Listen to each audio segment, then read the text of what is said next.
हुए हैं। आज देश के एक प्रमुख अंग्रेजी समाचार पत्र में देश के वरिष्ठ सेवानिवृत्त आईपीएस अधिकारी ने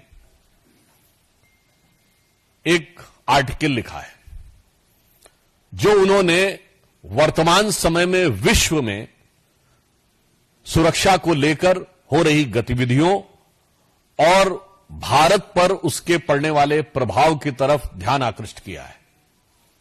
आप सभी को ज्ञात है कि 1.5 वर्ष पूर्व जापान के पूर्व प्रधानमंत्री शिंजो एबे जी की एक राजनीतिक कार्यक्रम में हत्या हुई। चंद दिन पूर्व अमेरिका में राष्ट्रपति पद के प्रत्याशी डोनाल्ड ट्रंप के ऊपर हत्या का अटेम्प्ट हुआ, जिसमें वो बाल बाल बचे। उनका कहना है कि इस प्रकार की प्रवृत्तियां जो हिंसा और हत्या को उकसाती हैं, ये कहीं न कहीं उन बयानों से प्रेरित हो जाती हैं जहां राजनीतिक दल अपने तात्कालिक राजनीतिक स्वार्थ में, शॉर्ट टर्म पॉलिटिकल बेनिफिट के लिए हिंसा और हत्या के शब्दों का प्रयोग करना चाहते हैं। एक दुखद परंतु चिंताजनक बात यह है कि प्रधानमंत्री श्री नरेंद्र मोदी जी के विरुद्ध इस प्रकार के शब्दों का प्रयोग, और मैं साफ शब्दों में कहूंगा हिंसा के लिए उकसाने वाली भाषा निरंतर प्रयोग की जा रही है। अभी आपको ध्यान हो, कांग्रेस के नेता प्रतिपक्ष राहुल गांधी जी ने चुनाव प्रचार के दौरान पिछले वर्ष कई बार अपमानजनक शैली में मोदी जी के लिए मारना, डंडे मारना इत्यादि शब्दों का प्रयोग किया। यहां तक उन्होंने बोला कि अगर काफिले पे कुछ फेंका गया तो कुछ और फेंका जा सकता है, यानी फेंका जाना डर के समाप्त होने का प्रतीक है। इसका मतलब कि किसी भी नेता के काफिले के ऊपर कुछ भी होना चाहिए। याद करिए कि जिस समय प्रधानमंत्री जी पंजाब के दौरे पे गए थे 2021 में, जिस ढंग से उनके सुरक्षा घेरे को तोड़कर उनकी सुरक्षा के लिए एक बहुत खतरनाक स्थिति का निर्माण किया गया था।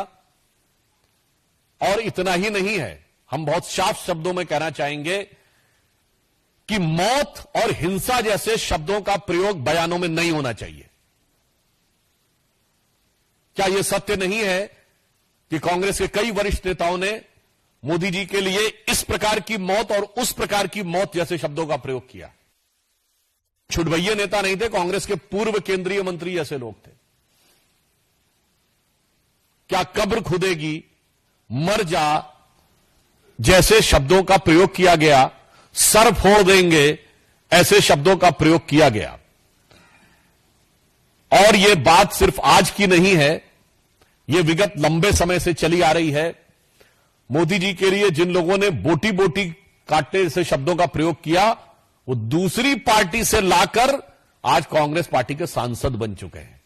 और मैं ये भी बात दुख के साथ और गंभीरता के साथ कहना चाहूंगा, किसी नेता के लिए मौत के शब्द का प्रयोग सबसे पहले 2007 में सोनिया गांधी जी ने मौत के सौदागर शब्द के रूप में किया था। हमने कभी, जब आपातकाल में संविधान की हत्या हो गई थी, तब भी कभी श्रीमती इंदिरा गांधी जी की मौत की कामना या मौत जैसे शब्द का प्रयोग नहीं किया था। और मैं यह भी बताना चाहता हूं कि यह राजनीति राष्ट्रीय सुरक्षा के खिलवाड़ के साथ बहुत लंबे समय से होती आ रही है। मैं आप सबका ध्यान यह भी आकृष्ट करना चाहूंगा कि जब कांग्रेस सत्ता में थी तो भारत के ही नहीं, दुनिया की इन्वेस्टिगेटिव हिस्ट्री का एक विचित्र उदाहरण है इशरत जहां केस, जहां उस समय तत्कालीन सरकार की 2 एजेंसीज, इंटेलिजेंस ब्यूरो और सीबीआई, दोनों ने कहा कि इशरत जहां टेररिस्ट है। जैसे ही पता चला कि उसका निशाना तत्कालीन गुजरात के मुख्यमंत्री और आज के हमारे प्रधानमंत्री श्री नरेंद्र मोदी जी थे, अचानक सीबीआई ने अपना हलफनामा बदल दिया और कहा टेररिस्ट नहीं है, वो तो मासूम है।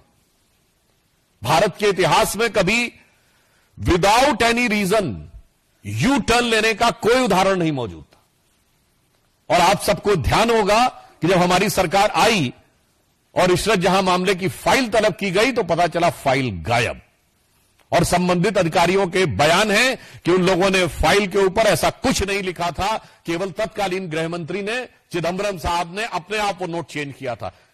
ये इंपॉर्टेंट नहीं है। उससे बड़ी बात यह है कि सीबीआई ने अपना स्टैंड चेंज कर दिया था, मगर आईबी ने स्टैंड चेंज नहीं किया था। यानी आईबी पहले भी मान रही थी कि इशरत जहां टेररिस्ट है, और बाद में भी मान रही थी इशरत जहां टेररिस्ट है। सीबीआई पहले मान रही थी टेररिस्ट है, मगर बाद में कहने लगी नहीं है। अर्थात दुनिया के इतिहास का इकलौता उदाहरण जहां एक ही सरकार की दो एजेंसीज एक दूसरे के खिलाफ खड़ी हैं।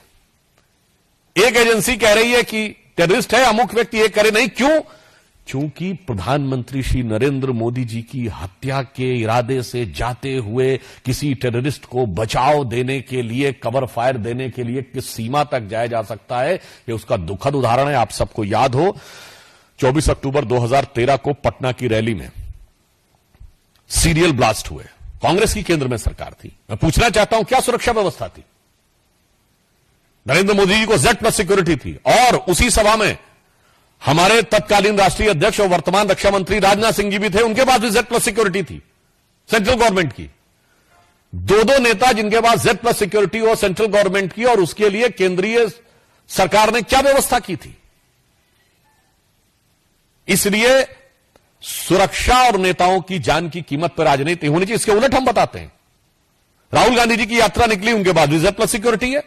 कश्मीर में आप सबने देखा कि कितने मधुर मनोभावों के साथ भैया और बहन बर्फ के गोलों के साथ खेल रहे थे उस संवेदनशील जगह पे। केंद्र सरकार ने व्यवस्था सुनिश्चित की। मणिपुर जैसी जगह पे जहां इतना संवेदनशील है, उनकी यात्रा निकली और पूरा रूट सैनिटाइज करना और सारी व्यवस्था सुनिश्चित की गई।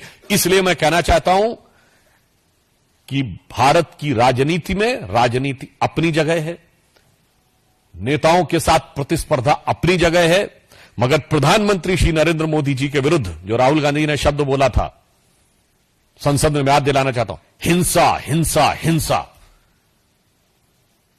हत्या हत्या हत्या जैसे शब्दों का प्रयोग बंद होना चाहिए। दुनिया में इसके उदाहरण दिख रहे हैं, भारत में इसके परिणाम खतरनाक हो सकते हैं। यदि आप लोकसभा में नेता प्रतिपक्ष बने हैं, वैसे तो आप सबने सुना होगा जीत का जश्न होता है, जीत का उत्साह, मगर यहां हार का उत्साह है। तो उस हार के उत्साह में मैं कहूंगा, उत्साह से उच्छृंखलता, उच्छृंखलता से उद्दंडता की तरफ मत जाइए, परिपक्वता का प्रदर्शन करिए। इसलिए मैं पुनः जहां से मैंने प्रारंभ किया था वहीं पे सभी राजनीतिक दलों से आग्रह करता हूं कि हिंसा और हत्या जैसे शब्दों का प्रयोग, किसी के प्रति आक्रमण, मारना, पीटना, कब्र खुदेगी जैसे शब्दों का प्रयोग बंद होना चाहिए। चूंकि याद रखना चाहिए कि लगेगी आग तो आएंगे घर सभी जद में, यहां पे सिर्फ हमारा मकान थोड़ी है।